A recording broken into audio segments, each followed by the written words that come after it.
Salut les amis, j'espère que vous allez bien. Nouvelle présentation aujourd'hui. Un jeune SUV ou crossover de chez Mercedes. Comment l'appeler, je ne sais pas. Mais bon. Il s'agit du GLK.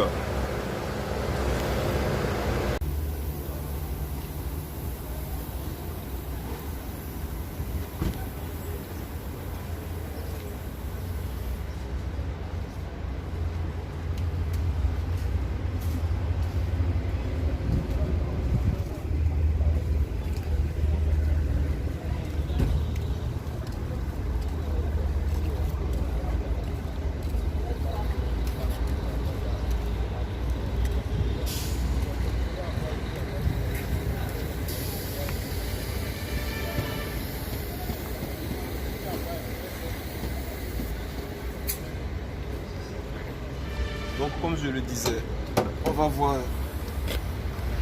le cœur de la bête. Il s'agit tout à bouger. Il s'agit d'un... On est sur un V6, un 3 litres 5 si je ne dis pas n'importe quoi. 3 litres 5 V6 de 272 chevaux environ. 3 litres 5 ou 3 litres 4, je ne sais plus. Donc bon, malheureusement depuis quelques années, comme vous le savez, on ne voit pas la bête en tant que telle. Est-ce que je peux l'enlever? Ouais. Bon, c'est une partie de la bête. Là, tout ça, c'est juste du plastique. Les prises d'air pour les deux filtres à air. On est sur un bloc V6. Il faut savoir aussi que... Attends, j'espère pouvoir mettre ça. On est sur un V6, je pense que c'est le même moteur qui est utilisé sur le ML350, puisque là nous sommes sur un GLK 350. Donc moteur, bon, tous les petits détails que vous voyez, ABS, ESP, liquide de lave-glace, liquide de refroidissement, et patati patata. C'est pas mal ce moteur là.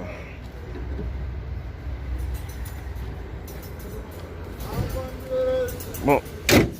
Voilà. Le jeune logo.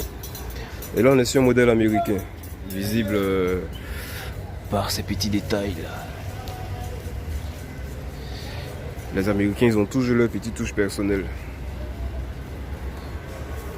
Ah, tu continues. Ça tourne déjà. Et là on est sur, j'espère que je ne dis pas n'importe quoi, sur du 20 pouces Pirelli. À l'instant, c'est bien ça. Quelque chose du 20 pouces. Les jantes sont énormes. J'apprécie particulièrement. Petit détail. Voilà. Ensuite, que dire encore sur la voiture? Ah non, d'abord le coffre. J'espère qu'il n'y a rien. Ah non, il y a une glacière dans le coffre, donc dommage. Voyons un peu les places arrière. Je fais 1m76 ou 77, je ne sais plus, mais on a vraiment de l'espace quoi. C'est une banquette à l'arrière, on ne peut pas régler, mais il faut savoir qu'on a de l'espace. Petit détail qui compte, vous êtes suffisamment confortable avec ça. Un instant. Ah. En fait, les rangements, porte-gobelet et tout. Les rangements, c'est des détails qui comptent toujours chez le constructeur et ça fait toujours plaisir pour ceux qui les achètent. Donc voilà, ça c'était niveau intérieur. J'espère que le son n'est pas mal. Vu qu'il y a du bruit, on est sur un parking de camion. Donc on va passer au volant.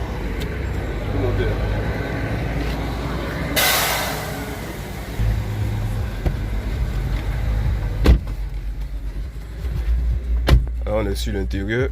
Ah, toujours le petit détail qui compte. Clé Mercedes. Depuis quelques années, c'est ce qu'ils font. Bon, là on va vite démarrer parce qu'il fait extrêmement chaud. Ouais, j'ai commencé à transpirer déjà.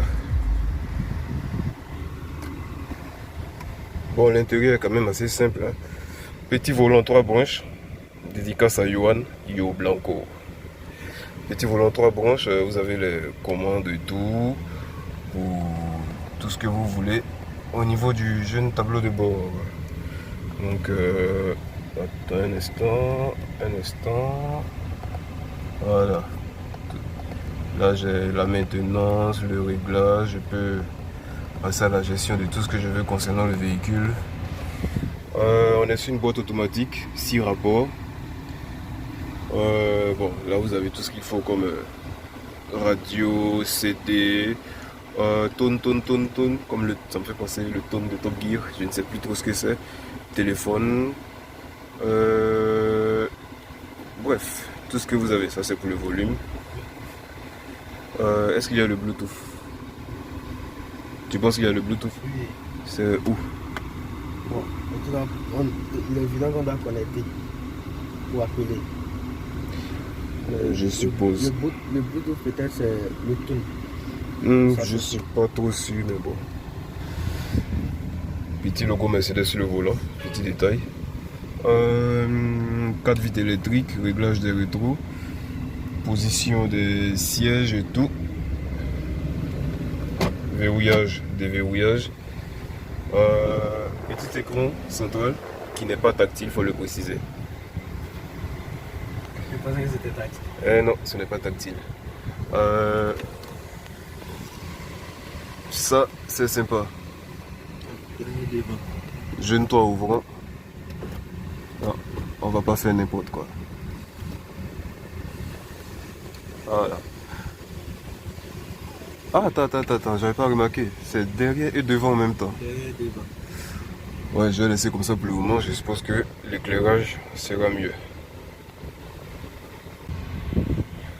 Bon, là on a le kilométrage, enfin le miles, vu que c'est un modèle américain. Le miles, le contour, l'aiguille de température, l'aiguille de carburant, la jauge d'essence dessus, clignotant et code phare et régulateur de vitesse. Je suppose que ça marche, ça sera sympa. Donc, ah oui, au niveau du rétro, la jeune boussole là, Southwest. J'aime bien la planche de bord.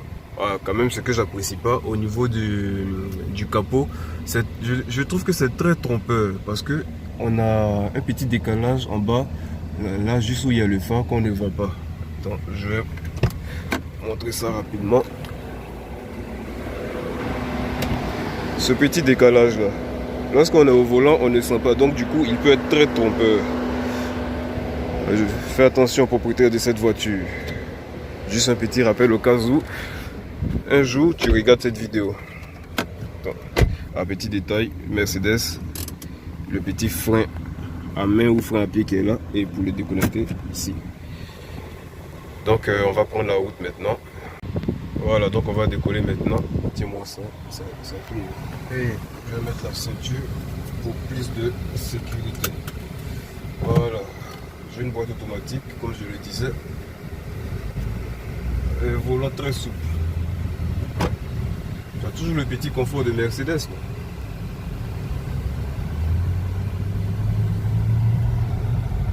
Et là, bon, il fait chaud, on a monté les vitres, on a mis la clim presque à fond.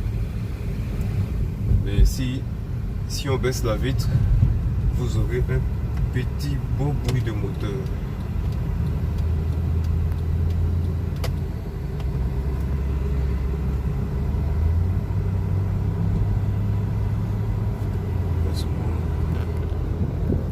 Bon, les petites autoroutes d'Abidjan. Le kilomètre s'affiche aussi sur le tableau. Oui. Comme c'est un modèle américain, non, généralement même les kilométrages s'affichent. Mais c'est dans les paramètres, on peut régler ça. Quoi. Oui.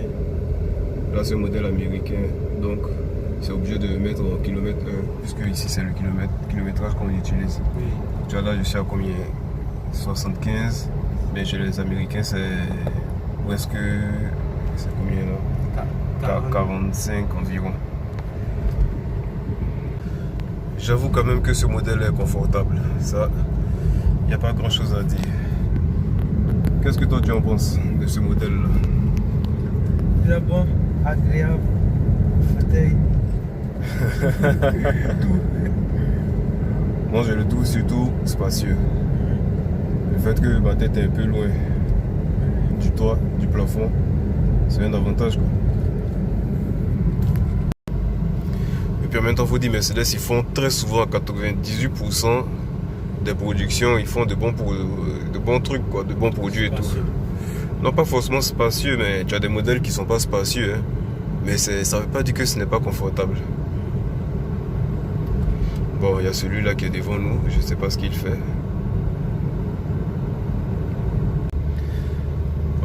Bon, on va essayer de la pousser un peu.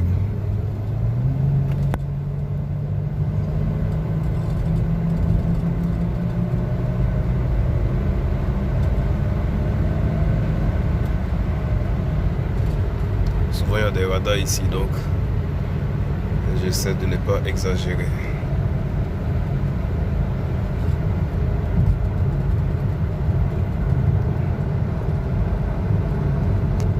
Bon, maintenant que le Baka nous laisse un peu d'espace.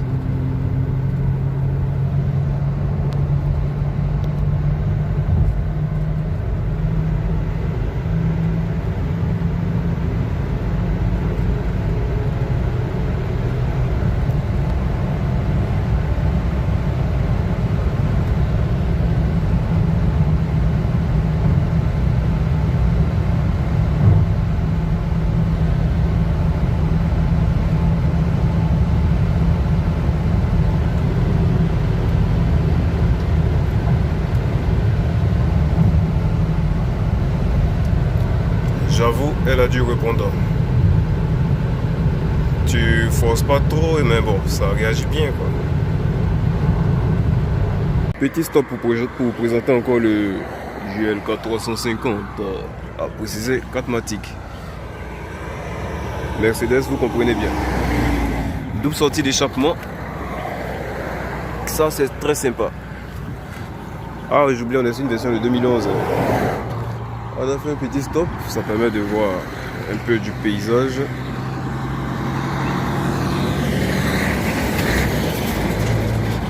Bon, on va remonter en voiture tranquillement. J'aime bien. Ah ouais, il y a du bruit. J'aime bien ces poignées de porte là. C'est très sympa. Allumage automatique des phares. Il faut préciser aussi. Ah, j'oubliais. Je viens de constater que le régulateur de vitesse marche.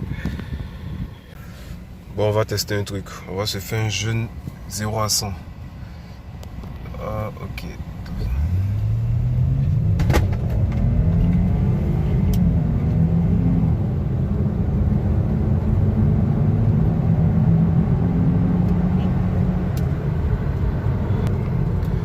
Environ quoi? Je ne sais pas, j'ai pas compté, je sais pas. Mais l'accélération, j'avoue, n'est pas mal.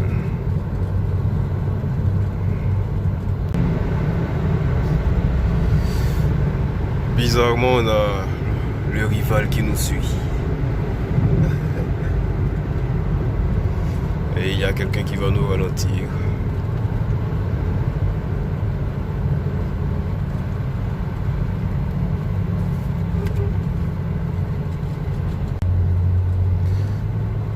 Ok, j'espère qu'on aura de l'espace.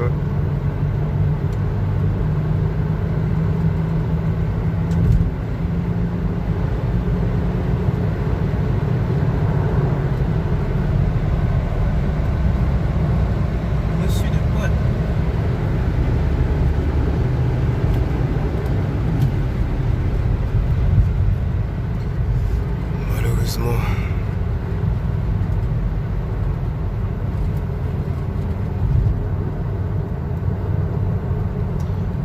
Elle a du répondant, ça j'avoue. On a du trafic donc on peut pas abuser, c'est bien dommage.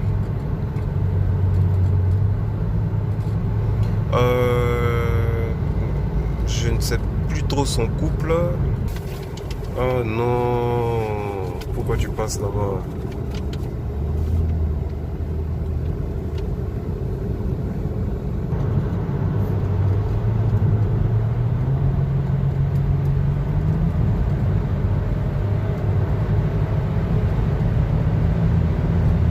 Des voitures allemandes qui se suivent.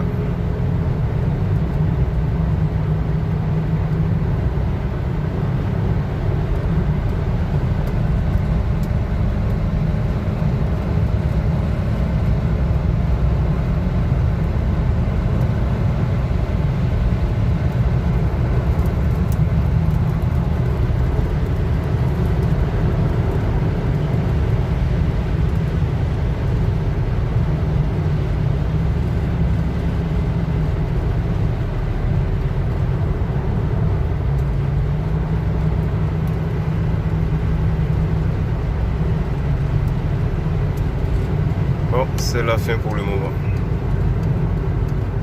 Je vais essayer un truc.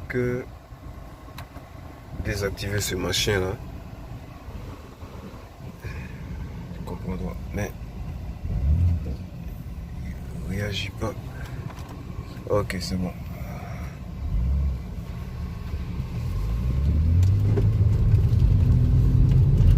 Ah putain, le kiff n'est pas trop ça. C'est ça le truc avec les véhicules on-griffe modernes. Aïe. Tu as toujours cette sensation. Enfin, tu veux faire du drift, mais tu as toujours. Regarde le salaud. Tu as toujours ces aides, ces assistances qui quand même essaient de te maintenir pour garder le cap, quoi.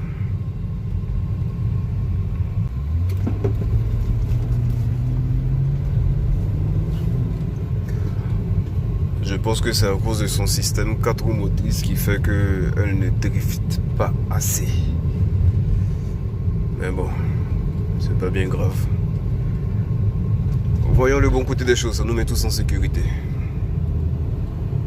Ah oui, comme je le disais, je me suis aperçu que le régulateur marche. Bon, là je l'ai activé.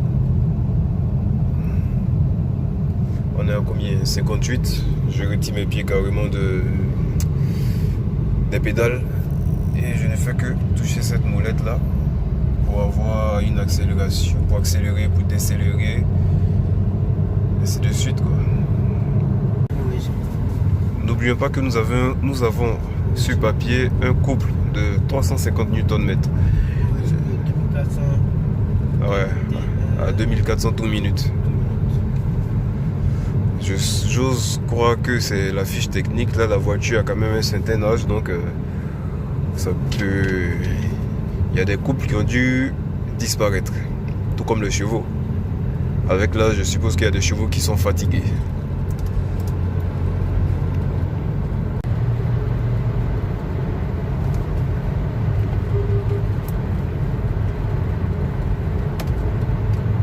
Malheureusement, les gens connaissent rien, ils comprennent rien au code de la route. Tu es obligé de les doubler sur la droite. Voilà, je serai obligé de ralentir encore.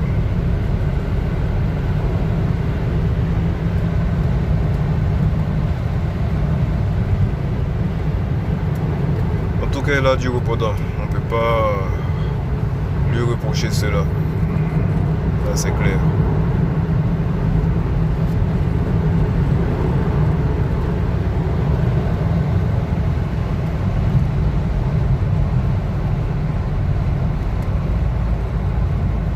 À partir d'ici, je ne pourrais plus faire grand chose. Il y a du trafic, donc on est tout le temps ralenti.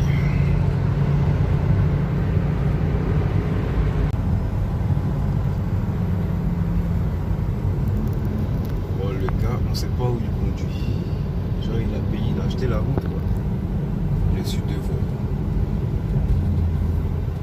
Sinon, toi, c'est quoi ta conclusion sur cette voiture-là? Bon, d'abord, qu'est-ce que toi tu n'aimes pas sur la voiture? J'aime bien toujours commencer par ça. Je n'ai pas de préférence en tant que telle. Non, mais sur cette voiture-là, qu'est-ce que tu n'aimes pas? Qu'est-ce que tu as vu que tu n'aimes pas? N'importe quoi, hein? N'importe quoi. Il y a des gens, moi par exemple, sur ma voiture, il n'y a pas de porte gobelets. Donc, Oui. J'aime pas ce détail-là. Sincèrement, je n'ai rien à dire sur cette voiture. Donc, Rien. pour toi, elle est parfaite. Oui.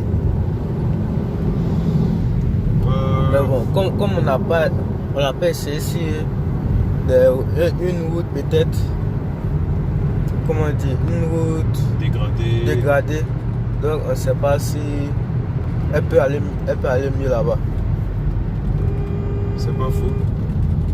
Et Non. il faut savoir que cette voiture, elle est 4 roues motrices, mais c'est pas. Il y a ce qu'on appelle 4x4 et 4x4 de franchissement. Ça, c'est pas un franchisseur, quoi. En fait, il peut passer dans quelques endroits, boue, sable, ce genre de choses. Il est pratique parce qu'il est haut, il a une bonne garde au sol, donc pratique. Mais il y a des endroits où, par exemple, un Mitsubishi Pajero, un Toyota Land Cruiser Prado, ou même le gros Land Cruiser Station Wagon, le V8, là, passe, celui-là va peiner un peu quand même, quoi. c'est un 4 roues motrices, système 4matic de Mercedes. Mais bon, il y a des endroits, si tu veux faire vraiment du tout terrain avec, ça sera pas le véhicule idéal. Mais bon, les goûts et les couleurs ne se discutent pas. De retour dans la capitale.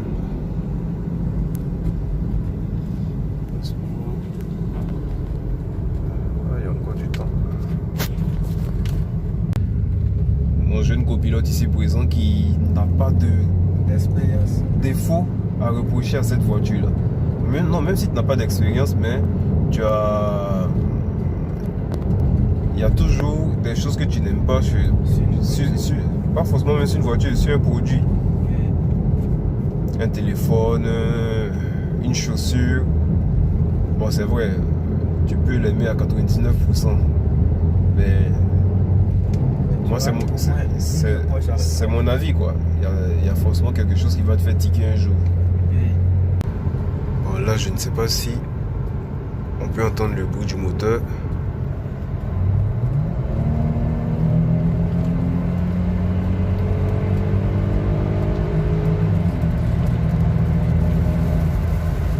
Ça fait toujours plaisir ce genre d'accélération. Ah tiens, petite pluie. Ah, pas maintenant. On va essayer le essuie-glace. C'est pas faux. Est-ce que l'essuie-glace marche? Ouais, ça marche.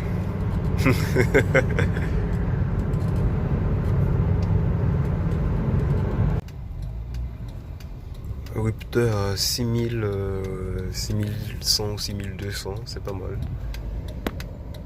Environ 6200 tours minutes.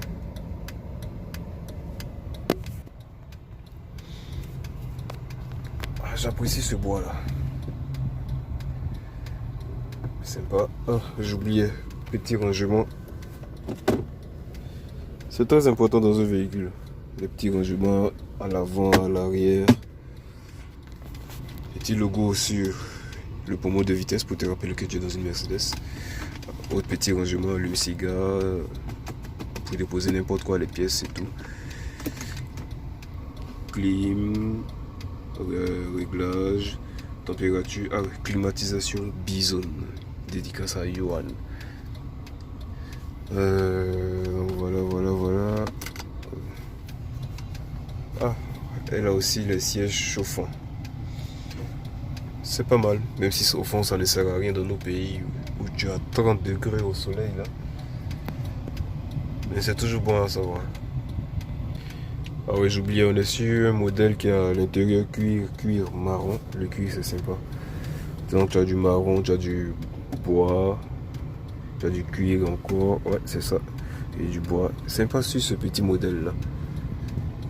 Sympa sur ces petits modèles là. Et petit rappel, on est sur une gamme de véhicules dont les concurrents sont le BMX3, le Mercedes, enfin qu'est-ce que je raconte, le BMX3 et le Audi Q5 sont ses principaux rivaux sur ce segment là. Mais bon, c'est de bons petits 4x4 qui font le taf quoi, de bons petits SUV qui font le taf. Petit tour à la station, je ne sais pas où la jauge est. Bon. Attends, ok, elle est à droite. Ouais, je rappelle que c'est pas ma voiture, donc même si je la roule en ce moment, faut quand même être assez logique dans les choses. Je l'ai roulé, il faut que je mette du carburant. Petit détail que j'avais oublié, j'espère que je ne me trompe pas. Ah, attends, on a fait... désolé pour cette fin horrible, j'avais plus de batterie donc la vidéo s'est arrêtée là. Merci d'avoir suivi et à plus, ciao.